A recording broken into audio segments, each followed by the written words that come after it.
صل على محمد وعلى آل محمد وبارك وسلم عليه. ربي زدني علما ربي زدني علما.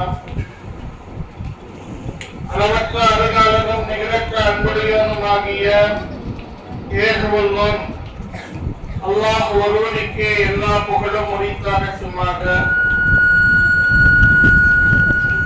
அல்லாஹுவின் அருளும் அன்பும் கருணையும் உயிரிலும் மேலான கண்மணி நபீனா நாயகம் ரசூலுல் கரீம் ஸல்லல்லாஹு அலைஹி வஸல்லம் அன்னவர்கள் மீதும் அன்னாரின் அடிச்சுவடுகளை அவ்வாறு விடாது பின்பற்றி வாழ்ந்த சத்திய சஹாபாக்கள், தாபீகள், தபஅ-தாபீகள், நல்லோர்கள், வலிமார்கள், குறிப்பாக இங்கு கூடியிருக்கக்கூடிய தாய்மார்கள், சகோதரிமார்கள், சிறார்கள்,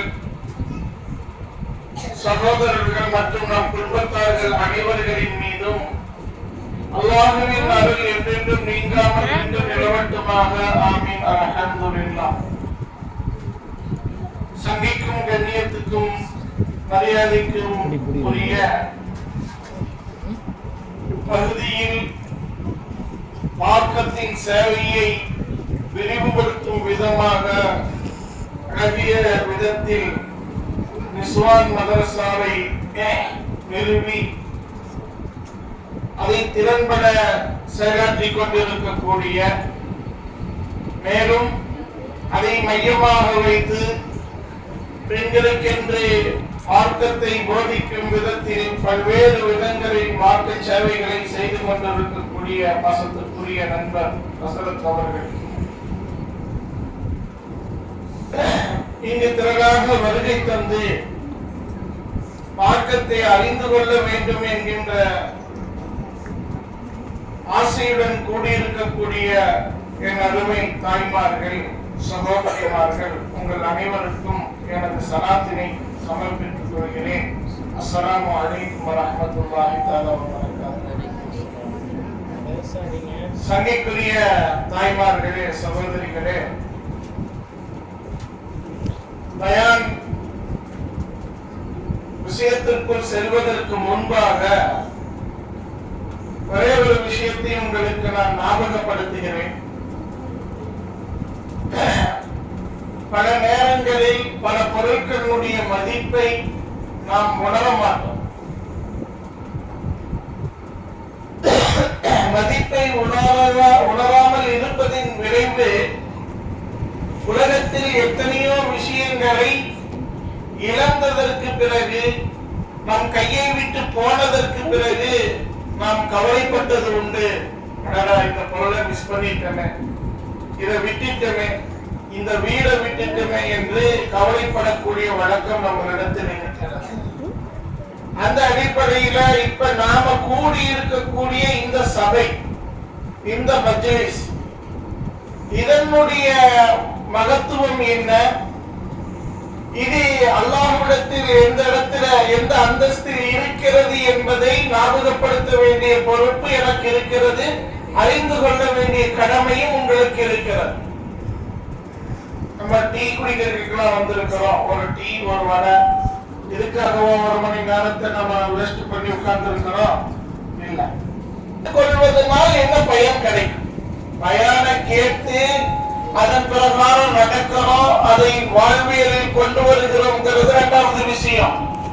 இப்ப இந்த சபையில கூடி இருக்கிறோம் இல்ல, இந்த கூடுதலுக்கு ஒரு அங்கீகாரம் இருக்கிறது அல்லாஹ்விடத்தில். அப்ப அந்த அங்கீகாரத்தை நபிகள் நாயகம் சபையில கலந்து கொள்வதனால் என்ன பயன் கிடைக்கும்? பயான கேட்டு அதன் பிரகாரம் நடக்கிறோம், அதை வாழ்வியலில் கொண்டு வருகிறோம்ங்கிறது இரண்டாவது விஷயம்.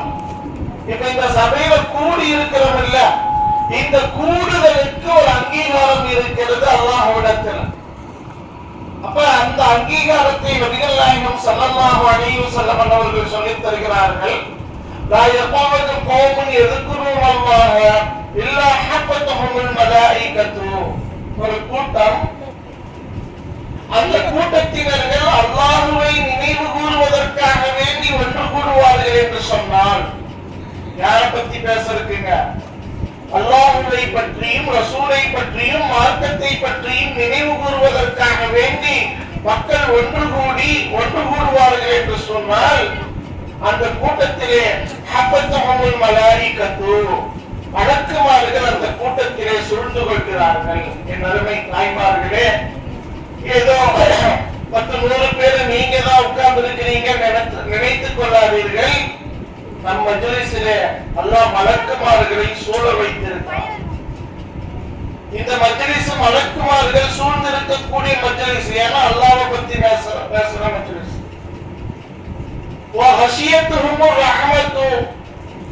இன்னும் அல்லாஹ் என்ன செய்யறான்னா அவனுடைய ரஹ்மத்தை இந்த மஜ்லிஸ்ல உடைசூழ மூழ்கச் செய்கிறான். வனஸலத் அலைஹிமுஸ் ஸகீனத்து, அல்லாஹ் ஒரு பெரும் அமைதியை, சகீனத் என்கின்ற பேர் அமைதியை அல்லாஹ் ரப்புல் ஆலமீன் இந்த மஜ்லிஸில் கூடுபவர்களுக்கு அல்லாஹ் வழங்குகிறார்.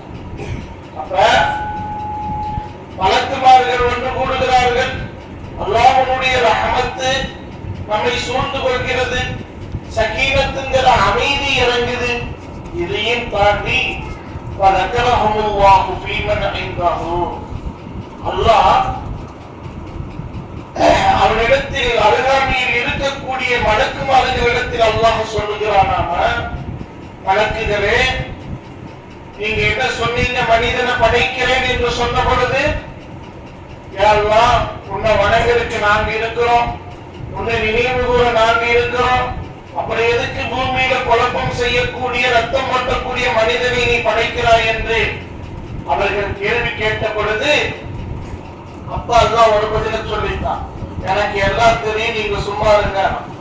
இப்ப இந்த மலக்குமார்கள்ட்ட அல்லாஹ் சொல்லுவான், மலக்குமார்களே என்னுடைய அடியார்களை பாருங்க, இது ஒரு ஞாயிற்றுக்கிழமை நாள், உலகமே பிஸியா இருக்கிற நாள், பேருதான் ஹாலிடே, ஆனா இன்னைக்குதான் எல்லாமே பிஸியா இருக்கிற நாள்.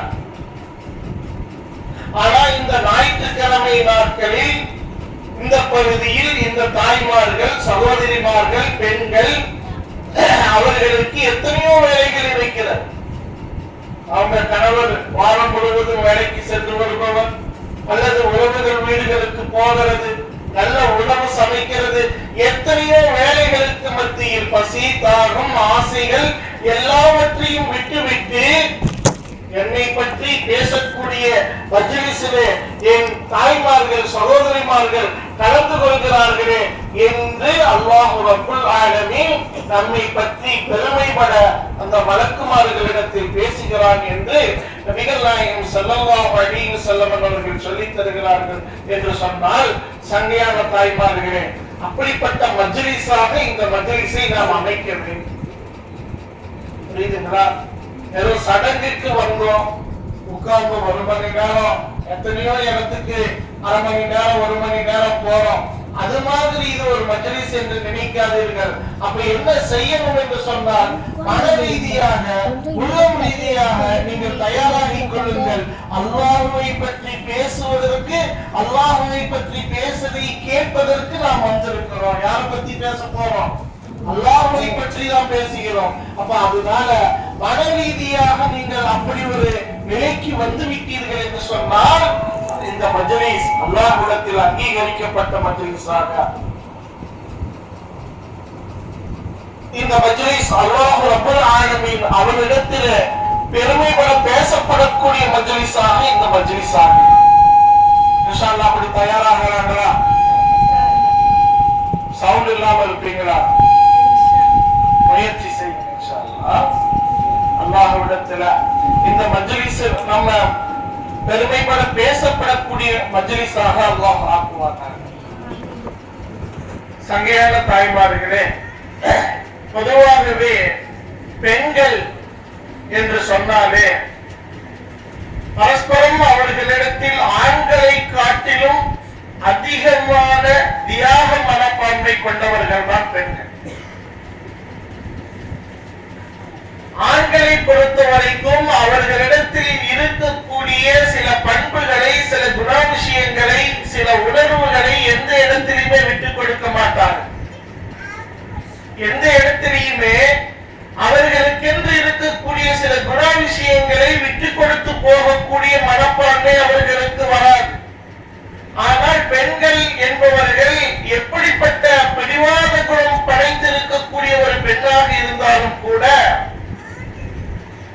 மனநிலையிலும் ஒவ்வொரு கட்டங்களிலும் ஒவ்வொரு சூழ்நிலைகளிலும் தன் கணவனுக்காக, தன் பிள்ளைகளுக்காக, தன் குடும்பத்துக்காக வேண்டி தன்னிடத்தில் இருக்கக்கூடிய குணங்களையும், தன்னிடத்தில் இருக்கக்கூடிய உணர்வுகளையும், தனக்கு இருக்கக்கூடிய பல சிரமங்களையும் கட்டுப்படுத்திக் கொண்டு ஒரு குடும்பத்தை அல்லது ஒரு கணவனை அல்லது பிள்ளைகளை இவர்களின் முன்னேற்றத்திற்காக வேண்டி, இவர்களின் உயர்வுக்காக வேண்டி அர்ப்பணம் செய்யக்கூடிய நற்குணம் கொண்டவர்கள் தான் பெண்கள். அப்படிதானே? பெண்கள் என்று சொன்னாலே பெரும் தியாகம் மனப்பான்மையை அல்லாஹ் அவர்களுக்கு வழங்கி இருக்கிறார். அவர்களுக்கு அல்லாஹ் வழங்கி இருக்கின்றார்.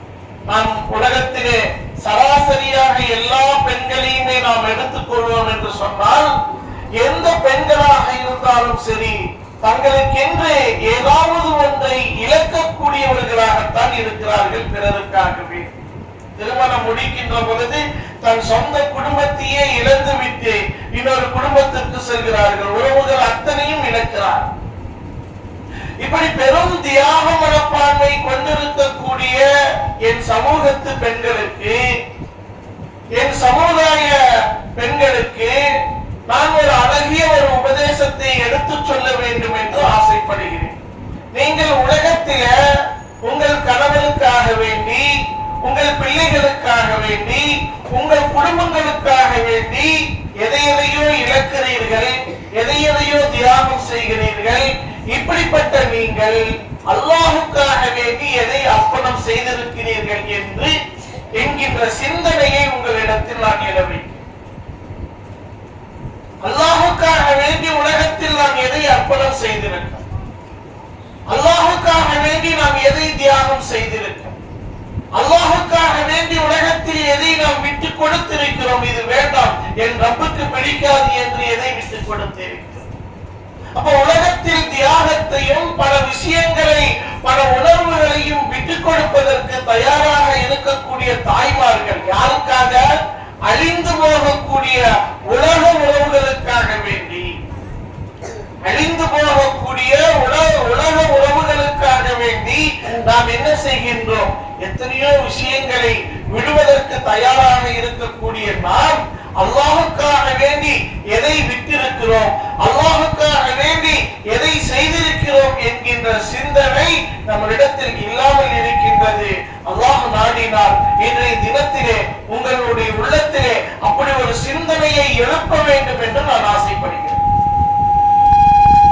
இஸ்லாமிய வரலாறுகளில், குர்ஆன் சொல்லக்கூடிய வரலாறுகளில் எனது அருமை தாய்மார்கள் இஸ்லாமிய பெண்களுடைய தியாகங்களை எடுத்து பார்ப்பீர்கள் என்று சொன்னால், வரலாற்று பின்னணிகளை நீங்கள் எடுத்து பார்ப்பீர்கள் என்று சொன்னால், அந்த வரலாற்று பின்னணிகளுடைய செய்திகளில் இஸ்லாமிய தாய்மார்கள், ஈமான் கொண்டிருந்த தாய்மார்கள், அவர்கள் அல்லாஹுக்காக வேண்டி செய்த தியாகங்களை எண்ணி பார்க்கின்ற பொழுது இன்றைக்கு நாம், நமது பெண்கள், நாம் மிகவும் அவர்களை விட தூரமானவர்கள் என்பதை நாம் எண்ணிக்கொள்ள வேண்டும்.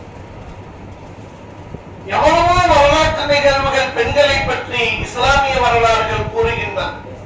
அந்த வரலாற்று நிகழ்வுகளை எல்லாம் படித்து பார்க்கின்ற பொழுது இந்த அளவுக்கு, இன்னும் சொல்ல போனால் இந்த மார்க்கம் இந்த அளவும் உலகம் முழுக்க இது பரவி விரிந்து பறந்து கிடக்கிறது என்று சொன்னால், அதற்கும் எனது அருமை தாய்மார்களுடைய தியாகங்கள் பெரும் பங்கு.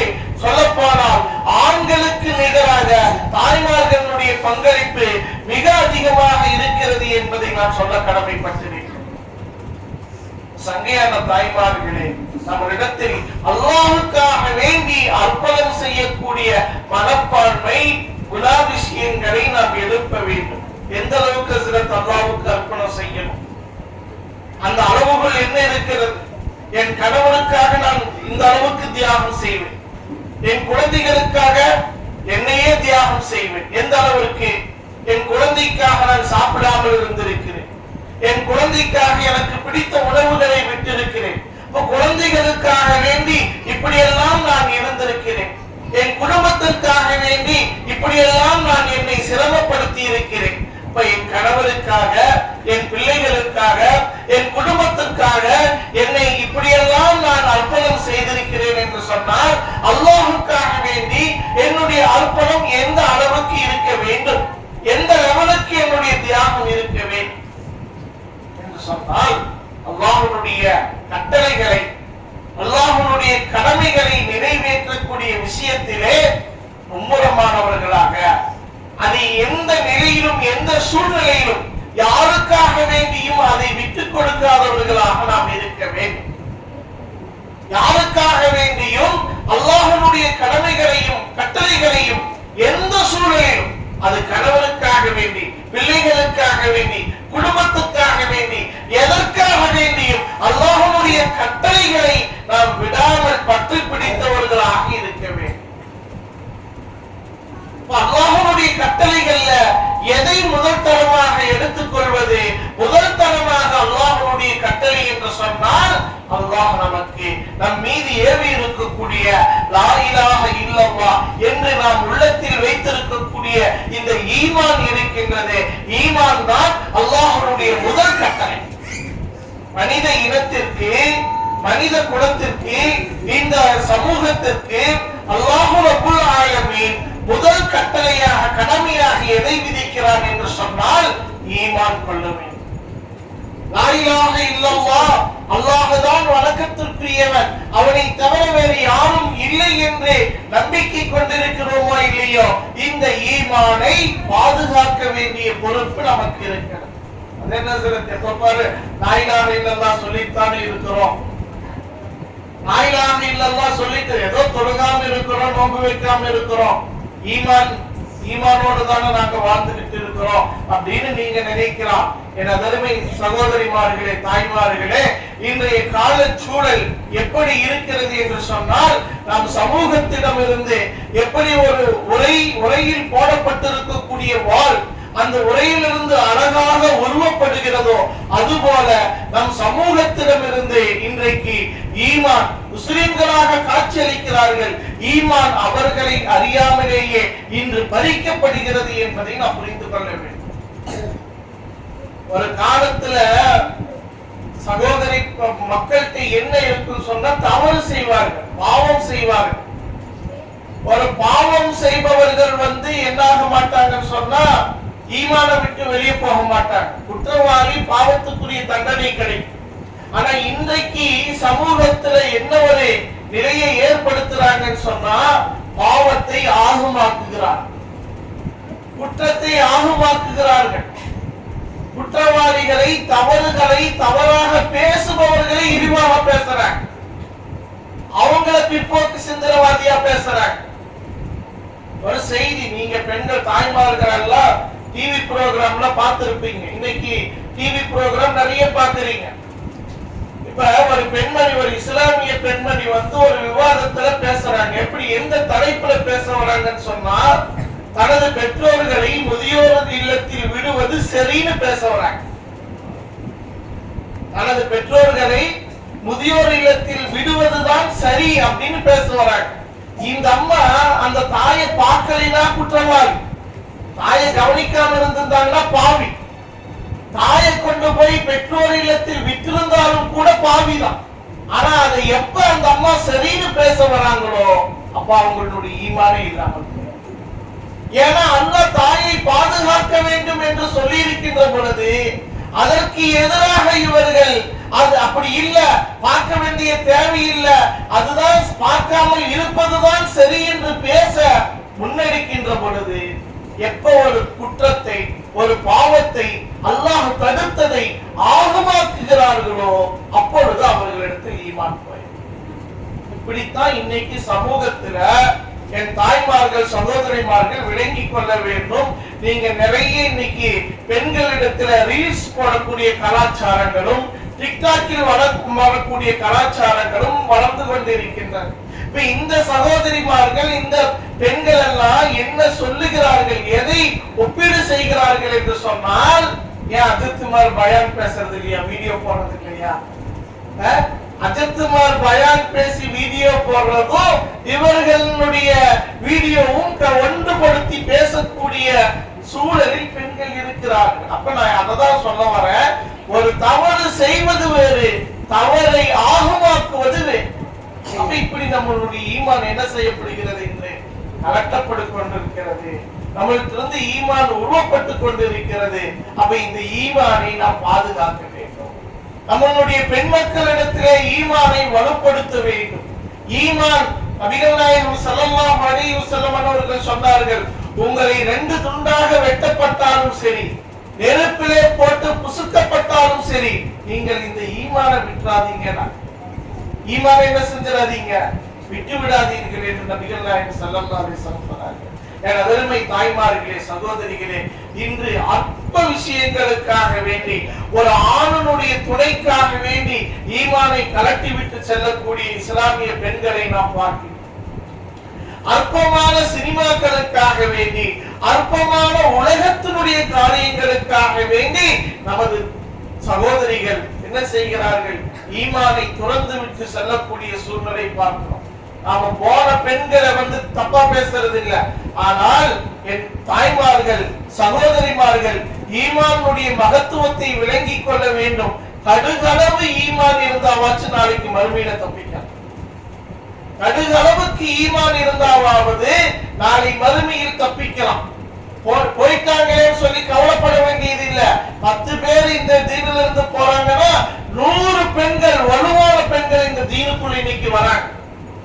அல்லாஹ்வுடைய நாம இருந்து இந்த தீனை பாதுகாக்க வேண்டிய தேவை இல்லை. வெளியிலிருந்து பெரும் கூட்டத்தை அல்லாஹ் உள்ள கொண்டு வரலாம். ஆனால் நாளை மறுமையில் நாம் நிற்கின்ற பொழுது கை சேதப்படக்கூடாது இல்லையா? ஆஹா, அல்லாஹ் எனக்கு ஈமான கொடுத்து நான் விட்டுட்டேனே, என் பிள்ளைக்கு ஈமான கொடுத்து நான் தவறு விட்டு விட்டேனே என்று கவலைப்படக்கூடாது. அப்ப இந்த ஈமானை பாதுகாப்பதற்காக வேண்டி என்ன சிரமங்களையும் நாம் மேற்கொள்ள வேண்டும். ஃபிரௌனுடைய மகள் மாஷிதா என்று சொல்லப்படக்கூடிய ஒரு பெண்மணி, ஃபிரௌனுடைய மகளுக்கு தலைவாரி விடக்கூடிய வேலை செய்து கொண்டிருக்கக்கூடிய ஒரு பெண்மணி மாஷிதா என்கின்ற பெண்மணி. இந்த பெண் ஒரு முறை அவர்களுடைய மகளுக்கு தலைவாரி கொண்டிருக்கின்ற பொழுது அந்த அவர் தலைவாரக்கூடிய சீப்பு கீழே விழுந்து விடுகின்றது. அல்லாஹ்வின் பெயரை சொல்லி அந்த பெண் எடுக்கிறார்.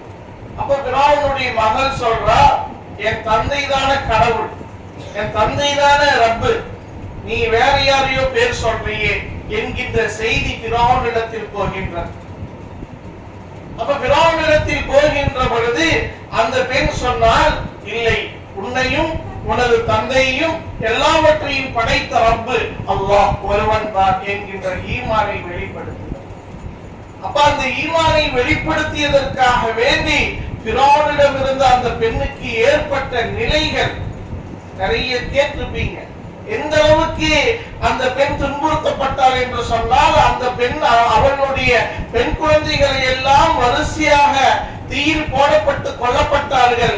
கடைசியாக ஒரு கை குழந்தையும் கூட நெருப்பில் போடப்பட்டால் அவளும் கொலை செய்யப்பட்டாள் என்கின்ற வரலாறு வருகின்றது. சங்கையான தாய்மார்களே, அன்றைக்கு அல்லாஹ் குர்ஆனில் சொல்லக்கூடிய வரலாற்று பெண்கள் எல்லாம் இந்த ஈமானுக்காக வேண்டி உயிரை அற்பமாகத்தான் கருதினார். உயிர் போனாலும் பரவாயில்ல, ஈமான மட்டும் நாங்கள் விட்டுற மாட்டோம்.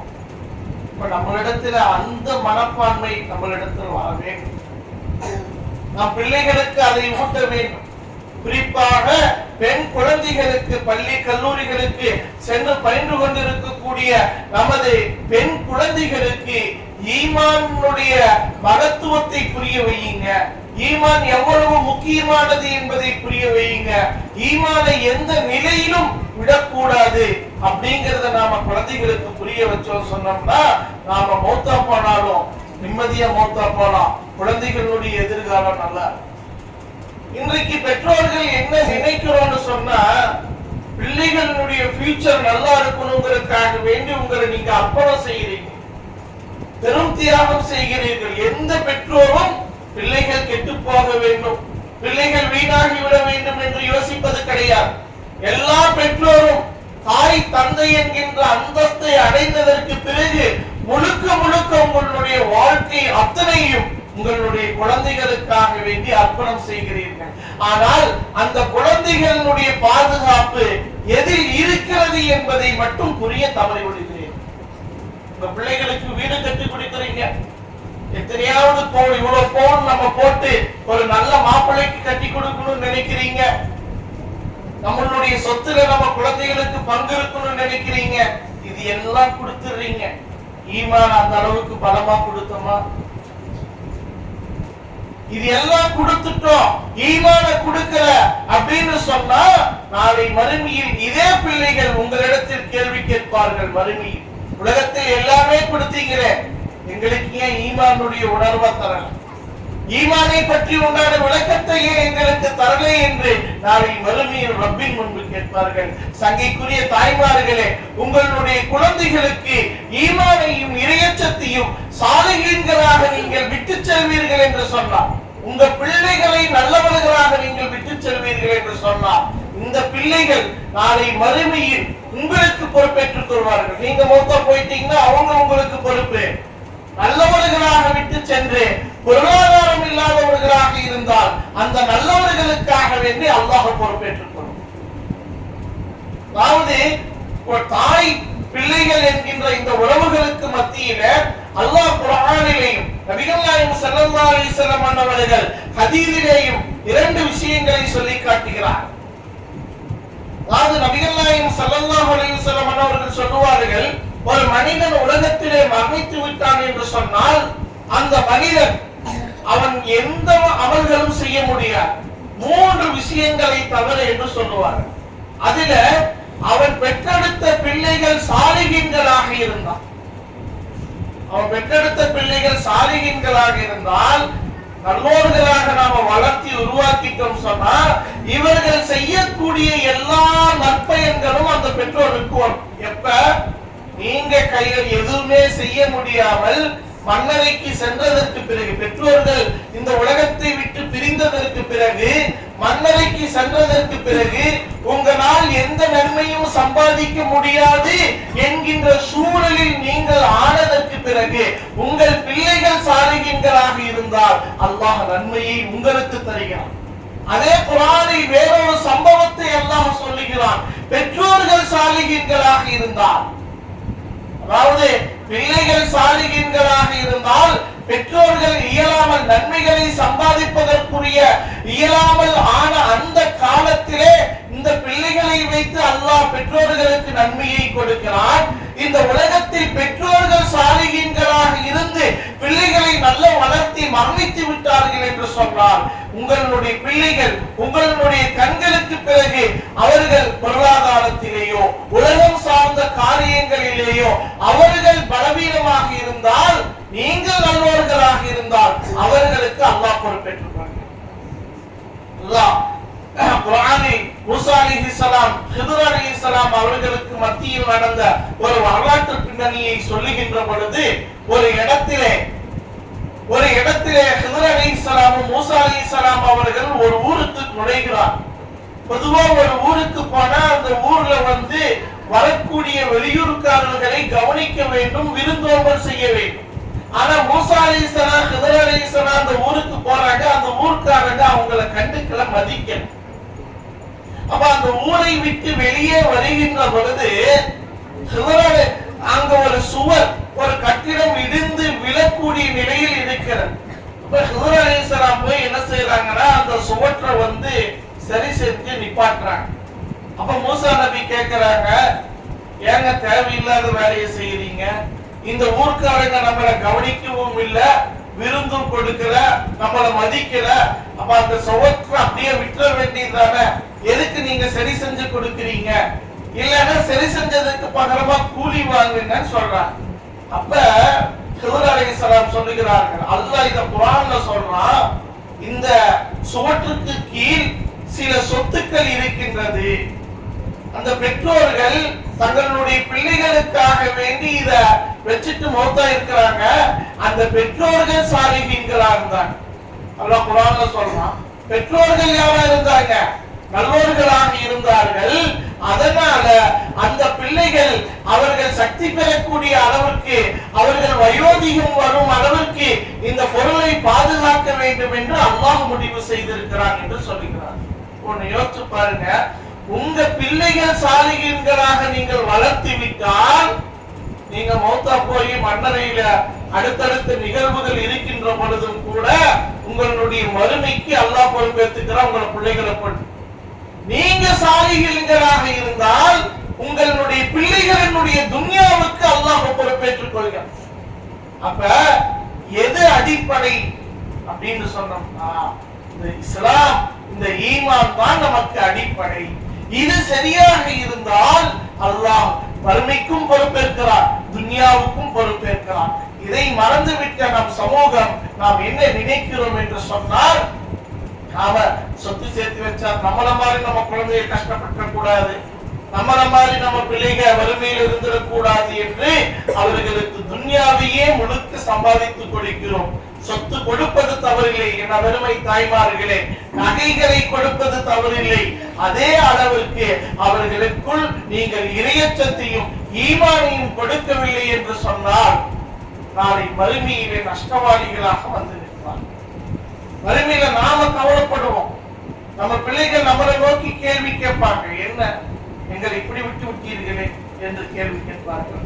சங்கையான தாய்மார்களே, அப்ப அந்த தாய்மார்கள் பெண்களிடத்திலே உலகத்தில யாருக்கோ அர்ப்பணம் செய்யக்கூடிய குணாதிசயம், மனப்பான்மை யதார்த்தமாக இருக்கு. அப்படிதானேங்க? இன்னைக்கு சொல்ல போனா ஒவ்வொரு பெண்களும் கல்யாணத்துக்கு முன்பே ஏதாவது ஒரு துறைகள்ல ஏதாவது ஒரு லைன்ல திறமையானவர்களா இருந்திருப்பீங்க.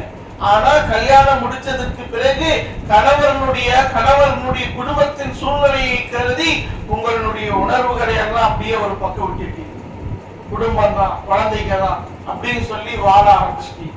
இப்படி எத்தனையோ இடங்களில், எத்தனையோ சந்தர்ப்பங்களில் யார் யாருக்காக வேண்டியோ உங்களை நீங்கள் மனதளவில மாற்றிக் கொள்ளக்கூடிய மனப்பான்மை கொண்டிருக்கக்கூடிய என அருமை தாய்மார்கள், நீங்கள் அல்லாஹுக்காக வேண்டி உங்களை மாற்றிக் கொள்ள வேண்டும்.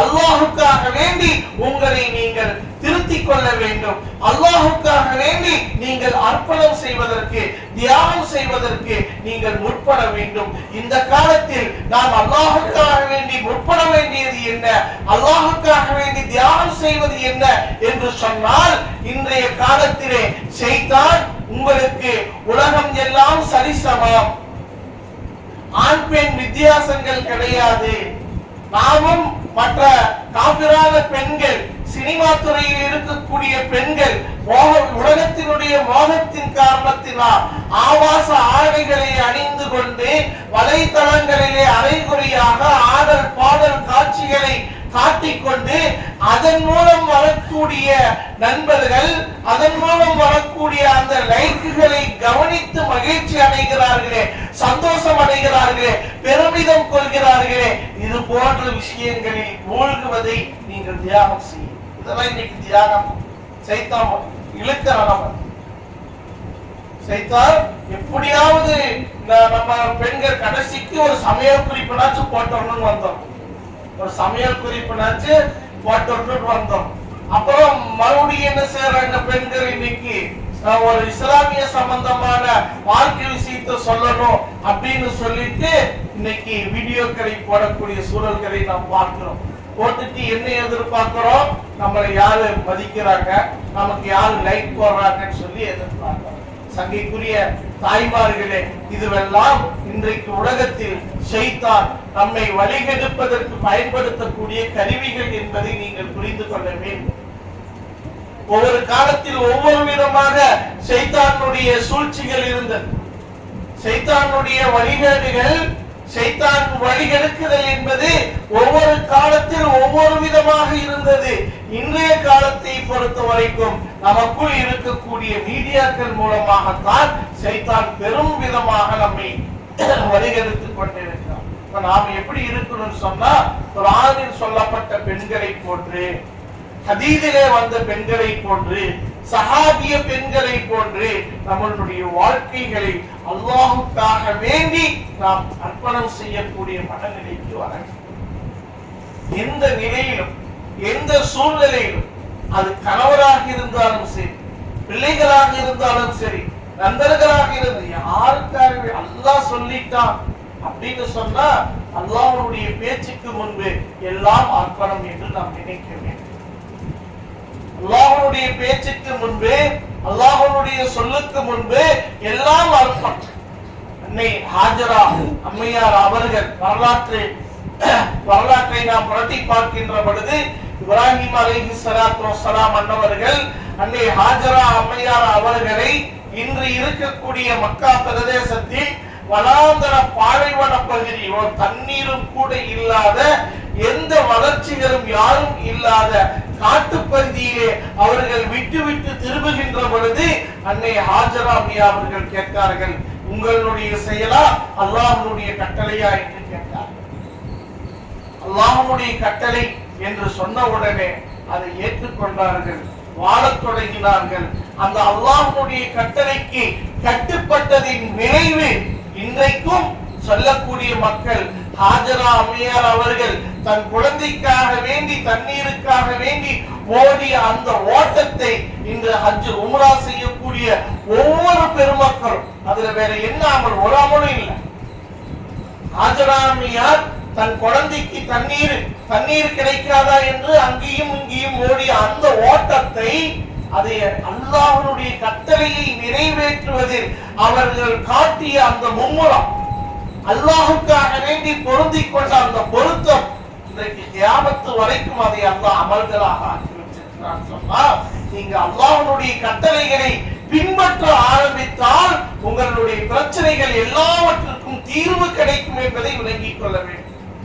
அதுவா இன்றைக்கு என் சகோதரிமார்கள், தாய்மார்களுக்கு குடும்பங்களில் பல பிரச்சனைகள் இருக்கிறது. ஒன்று, கணவர் சரியில்லாமல் இருக்கிறார், சரியான கணவர் இல்லாமல் இருக்கலாம். நீங்கள் நல்ல ஒழுக்கமானவர்களாக, ஒழுக்க சீலர்களாக இருந்து உங்களுடைய கணவர் இல்லாமல் இருக்கலாம்.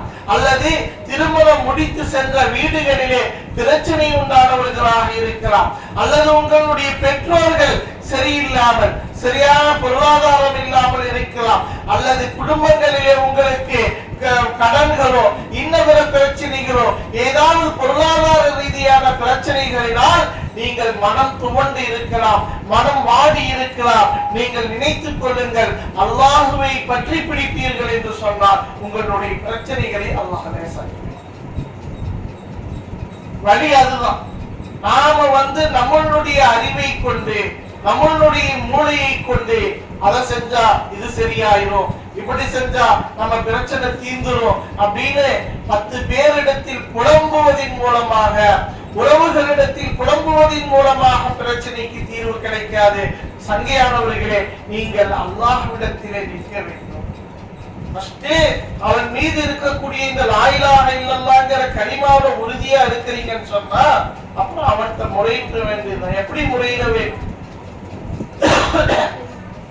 சக்கரியா அலைஹிஸ்ஸலாம் அவர்கள் அவர் தன் ரப்போடு முறையிட்டதை அல்லாஹ் குர்ஆனில் சொல்லித் தருகிறார். என அருமை தாய்மார்களே, நீங்க எவ்வளவு பெரிய பிரச்சனையா இருந்தாலும் சரி, இந்த வார்த்தையை அல்லாஹ் எவ்வளவு அழகா சொல்றான்னு கேளு. சக்கரியா அலைஹிஸ்ஸலாம் அவர்கள் அல்லாஹ்விடத்திலே ஒரு துஆ கேட்கிறார். அது குர்ஆன்ல அல்லாஹ் அழகா சொல்றான். இது நாதாஹு ரப்புஹு நிதான் சக்கரியா நிதான் கஃபியா. அதாவது சக்கரியா அலைஹிஸ்ஸலாம் அல்லாஹ்ட்ட கேக்குறாங்க. எப்படி கேக்குறாங்கன்னா, யா அல்லாஹ், நான் வயோதிகன், எனக்கு நரம்புகள் எல்லாம் தளர்ந்து போயிருச்சு, நல்லாத கிழவனாயிட்டு, தலைமுடியெல்லாம் நிறைச்சிருச்சு. என் மனைவி மலடி ஆயிட்டாங்க. என் மனைவி யாராயிட்டாங்க? மலடி. குழந்தை பெற்றெடுக்க முடியாதுங்கிற சூழ்நிலைக்கு வந்துட்டாங்க. இப்ப இது பாருங்க, உலக ரீதியில ஒரு வயோதிகர்னால குழந்தையை பெற்றெடுக்க முடியாது, ஒரு வயோதிகர்னால குழந்தையை பெற்றெடுக்க முடியாது, ஒரு மலடியினால குழந்தையை என்ன செய்ய முடியாது? பெற்றெடுக்க முடியாது. இப்படிப்பட்ட சந்தர்ப்பம் நம்ம என்ன நினைப்போம்? எல்லாம் நாடிட்டு அவ்வளவுதான், வேற ஒரு வழி இல்லை. நமக்கு கொஞ்சம் தலைக்கு மேல கடன் வந்துருச்சுன்னா நாம என்ன நினைக்கிறோம்? நம்மளால ஒண்ணும் செய்ய முடியாது. கொஞ்சம் நோய் அதிகமாயிருச்சுன்னு சொன்னா எந்த டாக்டர்கிட்ட பார்த்தாலும் நல்லா இல்ல, ஒண்ணும் செய்ய முடியாது. கொஞ்சம் பிரச்சனை அதிகமாயிருச்சுன்னா மனம் வருந்த ஆரம்பிச்சிடும். குடும்பங்களில் ஏற்படக்கூடிய உடல் ரீதியாக, பொருளாதார ரீதியாக, இன்னபிற உறவுகள் ரீதியாக ஏற்படக்கூடிய சிரமங்களையும் பிரச்சனைகளையும் மனதிற்குள் வைத்துக் கொண்டு பெரும் சுமையாக வாழ பழகி கொண்டிருக்கின்றோம். சங்கையான தாய்மார்களே, அல்லாஹ் இந்த வசனத்தில் சொல்லுகின்றான். ஜக்கரியா அலைஹிஸ்ஸலாம் கேட்கிறாங்க, அல்லாஹ்ட்ட யா அல்லாஹ், என்னால முடியும், வயோதிகன், என் மனைவி மலடி, ஆனா எனக்கு குழந்தை வேணும்னு கேட்கிறார். எனக்கு என்ன வேணும்? குழந்தை எனக்கு வேணும் என்று கேட்கிறார். அல்லாஹ் சொல்றான், எனக்கு தெரியும் ஒரு மலடினால பிள்ளையை பெற்றெடுக்க முடியாது என்று எனக்கு தெரியும் ரப்பே, ஆனால் குழந்தையை கொடுப்பது நீ, உன்னால் கொடுக்க முடியும், எனவே எனக்கு ஒரு குழந்தையை கொடு என்று ஜக்கரியா அலைஹிஸ்ஸலாம் அவர்கள் கேட்கிறார். அப்படி கெஞ்சி கேட்கிறாங்க. அல்லாஹ் சொல்றான், ஜக்கரியாவே, உனக்கு நான் குழந்தையை கொடுத்துட்டேன், யஹ்யாங்கிற ஒரு குழந்தை உங்களுக்கு பிறக்கும் என்ற செய்தி சொன்ன உடனே திரும்ப ஜக்கரியா அலைஹிஸ்ஸலாம் கேட்கிறாங்க, யா அல்லாஹ், நானே வயோதிக, என் மனைவி மலடி, எனக்கு எப்படி எல்லாம் குழந்தை பிறக்கும் அப்படின்னு கேட்கிறாங்க. குழந்தையை கேட்டது இவங்கதான். குழந்தை கிடைக்கும் சொன்ன உடனேயே எனக்கு எப்படி குழந்தை பிறக்குங்கிற கேள்வியும் இவங்கதான் கேட்கிறாங்க. அல்லாஹ் கேட்க வைக்கிறான். அல்லாஹ் ஒரு பதில் சொல்றான். என்ன சொல்றான்னா, ஜக்கரியா, நீ இல்லாமல் இருந்தப்ப உன்னை படைச்சவனா, இல்லாமல் இருந்தப்ப உன்னை படைச்சவனா, நீ ஒரு மனித இனம்னு ஒண்ணு இல்லாமல் இருந்ததை படைத்த எனக்கு உங்க வயோதிகர் ஒரு மலடியிடமிருந்து குழந்தையை கொடுப்பது ஹுவ அலைய ஹய்யுன் அப்படிங்கிற, ஹுவ அலைய ஹய்யுன், அது எனக்கு ரொம்ப லேஸ். தாய்மார்களே, சகோதரிமார்களே, உங்களுடைய பிரச்சனைகள் உங்களுக்கு தான் பெருசு. உங்களுக்கு கோடி ரூபாய் கடன் இருக்குதா, கோடி ரூபாய் கடன்ங்கிறது உங்களுக்கு பெருசு, ரப்புக்கு லேஸ், ரப்புக்கு அது லேஸ். உங்க எந்த டாக்டர்னாலையும் குழந்தை நமக்கு கிடைக்கல, டாக்டர்னால முடியாது, பெரும் சுமை, அது நமக்கு தான் சுமை, ரப்புக்கு லேஸ், ரப்புக்கு லேஸ். இப்படி உலகத்தில் நாம் எதிர்கொள்ளக்கூடிய ஒவ்வொரு பிரச்சனைகளும் அது நமக்கு தான் பெருசு. ஆனா ரப்பிடத்தில் அதை ஒப்படைப்பீர்கள் என்று சொன்னால் ஹுவ அலைய ஹய்யுன்ங்கிற அல்லாஹ், அது எவ்வளவா இருந்தாலும் என்னவா இருந்தாலும் அது எனக்கு ரொம்ப லேசு, எனக்கு பெருசு இல்லை என்று சொல்லுகிறோம். அப்ப அந்த மனநிலைக்கு நாம் வர வேண்டும், அந்த மனநிலைக்கு நாம் வர வேண்டும். எப்பொழுது அல்லாஹ்வை பற்றி பிடித்து ஈமானை வலுப்படுத்திக் கொண்டு அல்லாஹ்விடத்திலே முன்னிக்கிறோமோ, என் தாய்மார்களே, ரப்புல் ஆலமீன் நம்மை கைவிட மாட்டான். நம்மளுடைய துன்யாவுடைய காரியங்களையும் துன்யாவுடைய பிரச்சனைகளையும் ரப்புல் ஆலமீன் லேசாக்கி தருவான் என்பதை நாம் விளங்கிக் கொள்ள வேண்டும். ஆக சங்கைக்குரிய தாய்மார்களே, நாம் எதை இந்த நேரம் வரைக்கும் எதை பேசினோமோ, எதை கேட்டோமோ, அதை உறுதியாக பற்றி பிடித்து அல்லாஹ்வுக்காக வேண்டி நம் வாழ்க்கையில் கொஞ்சம் கொஞ்சம் அர்ப்பணம் செய்யக்கூடிய மனநிலைக்கு நாம் வர வேண்டும். ஒரே ஒரு விஷயத்தை நான் சொல்லி முடித்துக் கொள்கிறேன். எனது அருமை தாய்மார்களே, சற்று நீங்கள் யோசித்து பாருங்கள். நான் சொன்னேன், ஈமானுக்காக வேண்டி ஒரு பெண் உயிரை விட்டார்கள், அல்லாஹ்வின் கட்டளைக்காக வேண்டி வனாந்தர காட்டிலே நின்றார்கள் என்று. ஆனால் இன்றைக்கு பாங்கு சத்தம் ஒலிக்கின்ற பொழுது கூட நம்ம வீடுகள்ல என்ன வார்த்தையை சொல்றோம்னா, சவுண்ட் கம்மி பண்ணுங்க சொல்றோம். சவுண்ட் வாங்க சொல்றாங்க, சவுண்ட் கம்மி பண்ணுதான் சொல்றோம். நம்ம அதாவது ஒரு கட்டத்துல நம்ம யோசித்து பார்ப்போம் என்று சொன்னால், காபிர்களுக்கு கூட பாங்குக்கு மரியாதை தராங்க. பாங்கு சொல்றாங்கப்பா, நோன்பு வச்சிருக்கிறாங்கப்பா அப்படின்னு சொல்லி வழக்கமான கோயிலா இருந்தா பார்த்து ஆஃப் பண்றவங்க எல்லாம் இருக்கிறாங்க. நம்ம எந்த மனநிலையில இருக்கிறோம் அப்படிங்கறத நாம புரிஞ்சுக்கணும். எந்த மனநிலையில நாம வளர்ந்து முஸ்லிம்ங்கிற தோற்றத்தில் இருக்கிறோம், ஈமான சைத்தான் கலக்கி கொண்டிருக்கிறான்ங்கிறத புரிந்து கொள்ள வேண்டும். அப்ப ஒரு அந்த தொழுகையினுடைய நேரத்துல தொழுகையை விட்டு விட்டு ஒருத்தன் சும்மா இருக்கிறான், எந்த சிந்தனையும் இல்லாம இருந்துட்டான் கூட பிரச்சனை இல்லை. ஆனா தொழுகையினுடைய நேரத்துல அல்லாஹ்வுக்கு செய்ய வேண்டிய கடமையை நிறைவேற்றாமல் அந்த மக்ரிப் இஷாவுடைய நேரத்துல டிவிக்கு முன்னாடி உட்கார்ந்து டிவி பார்த்துக்கிட்டு இருக்கிறோம்னு சொன்னா, நாம ஒன்று தொழுகையை தொழாமல் இருக்கிற குற்றவாளியை விட மிக பெரும் குற்றவாளி, அந்த வக்தை கேவலப்படுத்தியவர்களாக நாம் இருக்கிறோம். வாங்கினுடைய சப்தங்களை கேவலப்படுத்திய குற்றவாளிகளாக இருக்கிறோம். இப்படி இருந்தோம்னா நாம என்ன தலைகீழா நின்றாலும் நம்ம பிரச்சனைகளை நம்ம விட்டு போகாது. நமக்கு வர முசீபத்து நம்மளை விட்டு நீங்க அப்ப கொஞ்சம் மாற்றிக் கொள்ள வேண்டும். ஆமா சொன்னாங்க, அல்லாஹ்வுக்காக வேண்டி நாம் இதிலிருந்து வெளியே வர வேண்டும்.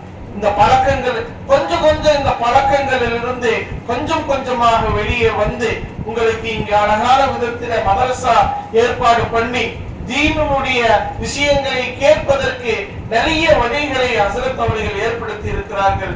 முடிந்தால் ஒவ்வொரு தாய்மார்களும் இங்கு இல்மை பயில வேண்டும் என்று உறுதி எடுக்க. வயசு ஒரு தடை கிடையாது.